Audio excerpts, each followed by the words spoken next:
नमस्ते। अच्छा, कभी सोचा है कि हमारी रसोई असल में एक छोटी सी साइंस लैब है? हाँ, बिल्कुल। आज हम चीजों को अलग करने के पीछे छिपे विज्ञान को समझने वाले हैं, जो हर पल हमारे आसपास हो रहा है।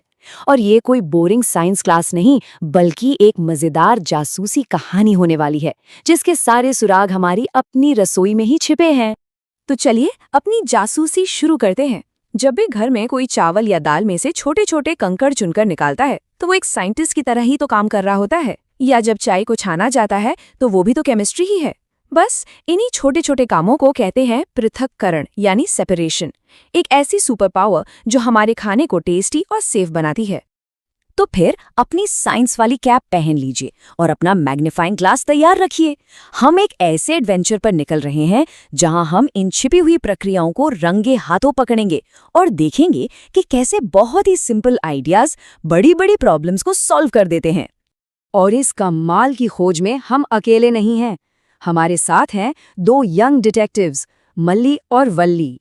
ये दोनों अपनी गर्मियों की छुट्टियों में पूरे भारत की यात्रा कर रहे हैं और उनकी जिज्ञासु भरी आंखें हमें रोजमर्रा की चीजों में छिपे साइंस को देखने का एक बिल्कुल नया नजरिया देंगी। तो हमारे सफर का पहला स्टॉप है हरियाणा का एक बहुत बड़ा सुनहरा खेत।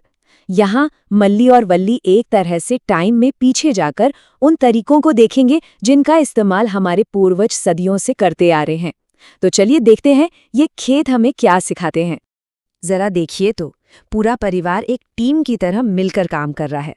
वो बहुत ध्यान से अनाज में से कंकड़ और दूसरी गंदगी को हाथ से चुन रहे हैं। पता है, ये सिर्फ एक काम नहीं है, बल्कि ये खाने के प्रति सम्मान और देखभाल को भी दिखाता है।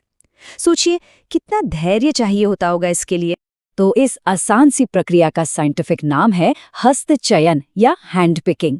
ये तरीका तब सबसे अच्छा काम करता है जब हमें जो चीज निकालनी है वो थोड़ी कम हो और उसे आसानी से पहचाना जा सके, जैसे दाल में छुपे हुए छोटे छोटे पत्थर। अब खेत के थोड़ा और अंदर चलते हैं, जहां एक अलग ही तरह का म्यूजिक सुनाई दे रहा है। मल्ली और वल्ली देख रहे हैं कि किसान फसल के बंडलों को जोर जोर से एक लकड़ी के लट्ठे पर पीट रहे हैं और धम धम की आवाज के साथ अनाज के दाने आजाद हो रहे हैं। इस दमदार प्रोसेस को कहते हैं थ्रेशिंग। इसका एक ही मकसद है अनाज के दानों को उनके डंठलों की पकड़ से छुड़ाना। पहले ये काम हाथों से या जानवरों की मदद से किया जाता था, पर अब तो पावरफुल मशीनें भी ये काम करती हैं। अरे एक मिनट, एक नई पहेली सामने आ गई। अब हमारे पास भारी अनाज के दानों का ढेर तो है, लेकिन उसमें हल्की भूसी भी मिल गई है। अब इतने बड़े ढेर में से भूसी को हाथ से तो नहीं चुन सकते, है ना? तो अब हमारे जासूस क्या करेंगे? और इसका जवाब छिपा है नेचर की एक सुपर पावर में, हवा। देखिए किसान कितना स्मार्ट है। वो इस मिक्सचर को हवा में धीरे धीरे नीचे गिराता है। भारी अनाज के दाने तो सीधे नीचे गिर जाते हैं, जबकि हल्की भूसी हवा के साथ उड़कर थोड़ी दूर चली जाती है। कमाल है ना? इस शानदार तकनीक को निष्पावन या विनोइंग कहते हैं। ये फिजिक्स के एक सिंपल से रूल पर काम करती हैं। भारी चीजें हवा से कहती हैं मैं अपनी जगह से नहीं हिलूंगी, जबकि हल्की चीजें हवा की दोस्त बनकर उसके साथ उड़ जाती हैं। तो खेतों की धूल को पीछे छोड़कर मल्ली और वल्ली की ट्रेन अब गुजरात के चहल पहल वाले शहर अहमदाबाद पहुंच चुकी है। यहाँ किचन की गर्मी और समुद्र की नमकीन हवा के बीच सेपरेशन की नई पहेलियां उनका इंतजार कर रही हैं। रसोई में मीठी पूरियों की बहुत ही अच्छी खुशबू आ रही है। वल्ली देखती है कि उसकी मामी एक छलनी का इस्तेमाल कर रही हैं, जैसे कोई खजाना छान रही हो। महीन मुलायम आटा नीचे गिर रहा है और मोटा चोकर छलनी में ही रह जाता है। इस मेथड का नाम है चालन या सीविंग। ये एक गेट कीपर की तरह काम करती है, जो सिर्फ सही साइज के पार्टिकल्स को ही आगे जाने देती है।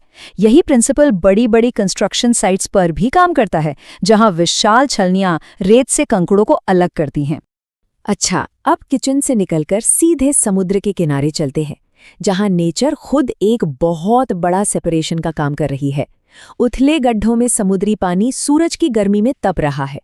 धीरे धीरे पानी भाप बनकर गायब हो जाता है और पीछे छूट जाता है सफेद सोने का खजाना, यानी नमक। इस कुदरती जादू को वाष्पीकरण या इवेपोरेशन कहते हैं। ये किसी लिक्विड में घुले हुए सॉलिड को अलग करने का एक बेहतरीन तरीका है। यहाँ पर सूरज एक विशाल अदृश्य हाथ की तरह पानी को तो ऊपर खींच लेता है, लेकिन भारी नमक को वहीं पीछे छोड़ देता है। हमारी यात्रा अब साउथ इंडिया के शांत और खूबसूरत शहर पुडुचेरी की ओर बढ़ रही है। मल्ली और वल्ली अपने दादा दादी के घर पर हैं, जहां उन्हें एक रोज की लेकिन काफी मुश्किल सेपरेशन चुनौती का सामना करना पड़ता है, एक परफेक्ट कप चाय बनाना। दादाजी उन्हें एक 2 स्टेप वाला सॉल्यूशन दिखाते हैं। पहला स्टेप, थोड़ा सब्र। वो चाय को थोड़ी देर के लिए छोड़ देते हैं ताकि भारी पत्तियां नीचे बैठ जाएं। इसे अवसाधन कहते हैं। फिर दूसरा स्टेप, बहुत सावधानी से वो धीरे धीरे ऊपर से साफ चाय कप में डालते हैं और पत्तियां पीछे छूट जाती हैं। इसे निस्तारण कहते हैं। लेकिन दादाजी हंसते हुए कहते हैं, अरे ये तरीका एकदम परफेक्ट नहीं है। कुछ शरारती पत्तियां हमेशा बचकर मेरे कप में आ ही जाती हैं। तो सवाल ये है कि क्या कोई ऐसा तरीका है जिससे एक भी पत्ती न बचे? हाँ, बिल्कुल है, और इसका जवाब है निस्यंदन या फिल्ट्रेशन। एक चाय की छन्नी एक बाउंसर की तरह काम करती है। इसके छोटे छोटे छेद लिक्विड चाय को तो वीआईपी पास देकर जाने देते हैं, लेकिन बड़ी चाय की पत्तियों को वहीं रोक लेते हैं। ये निस्तारण से कहीं ज्यादा इफेक्टिव है। तो हमारा ये साइंटिफिक सफर अब अपने आखिरी पड़ाव पर है। मल्ली और वल्ली ने अब तक बहुत कुछ सीख लिया है। चलिए देखते हैं कि वो मध्य प्रदेश और शिलोंग में चीज़ों की छिपी हुई प्रॉपर्टीज का इस्तेमाल करके सेपरेशन के कौन से 2 और नए तरीके खोजते हैं। मध्य प्रदेश में वो देखते हैं कि कैसे दही को जोर जोर से मथने पर हल्का स्वादिष्ट मक्खन ऊपर आ जाता है। इसे मंथन कहते हैं। और वहीं शिलोंग में वो एक जादू देखते हैं। एक बढ़ई लकड़ी के बुरादे में गिरी हुई लोहे की कीलों को एक चुंबक से कितनी आसानी से उठा लेता है। ये है चुंबकीय पृथक्करण, जो मैग्नेट की अदृश्य शक्ति का इस्तेमाल करता है। तो चलिए इस शानदार यात्रा को फटाफट से याद करते हैं। हमने हरियाणा के खेतों में हाथ और हवा की ताकत देखी, अहमदाबाद में सूरज और छलनी का कमाल देखा, पुडुचेरी में चाय बनाई और आखिर में मंथन और चुंबक की छिपी हुई शक्तियों को खोजा। हर जगह एक अलग प्रॉब्लम के लिए एक अलग स्मार्ट सॉल्यूशन था। मल्ली और वल्ली की यात्रा तो यहाँ खत्म होती है, लेकिन आपकी साइंटिफिक खोज अब शुरू होती है। अपनी रसोई में जाइए और एक जासूस बन जाइए। क्या आप सब्जियां धोते हुए, सूप छानते हुए या सलाद बनाते हुए सेपरेशन देख सकते हैं? साइंस हर जगह है, बस उसे खोजने वाली नजर चाहिए। तो खोजते रहिए।